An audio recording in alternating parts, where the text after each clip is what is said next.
ముఖ్యమంత్రి పదవికి నేడు రాజీనామా చేయనున్నారు నితీష్ కుమార్. లోక్సభ ఎన్నికలకు ముందు బీహార్లో రాజకీయాలు వేగంగా మారుతున్నాయి. ముఖ్యమంత్రి పదవికి శనివారం నాడు నితీష్ రాజీనామా చేయబోతున్నారంటూ సంబంధిత వర్గాలు తాజాగా వెల్లడించాయి.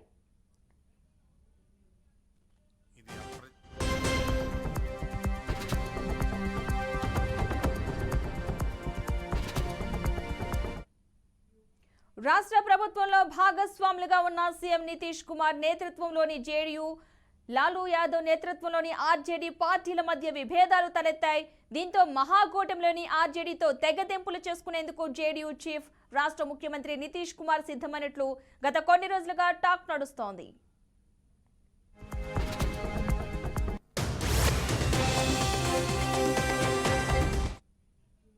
ఎన్డీఏ కూటమితో చేతులు కలిపేందుకు నితీష్ మొగ్గు చూపుతున్నట్లు విశ్వసనీయ వర్గాల నుంచి సమాచారం అందుతోంది. నితీష్ బీజేపీతో కలిసి ప్రభుత్వాన్ని ఏర్పాటు చేస్తారంటూ జోరుగా ప్రచారం జరుగుతోంది. ఇక ఇందులో భాగంగానే ముఖ్యమంత్రి పదవికి నితీష్ రాజీనామా చేయబోతున్నారంటూ సంబంధిత వర్గాలు తాజాగా వెల్లడించాయి. పలువురు కాంగ్రెస్ ఎమ్మెల్యేలు కూడా ఆయనతో పాటు వెళ్తారని తెలిపాయి. ఇక నితీష్ ఆదివారం రోజున 9వసారి తిరిగి ముఖ్యమంత్రిగా ప్రమాణం చేస్తారని డిప్యూటీ సీఎంగా బీజేపీ నాయకుడు సుశీల్ మోదీ ప్రమాణం చేసే అవకాశం ఉన్నట్లుగా తెలుస్తోంది.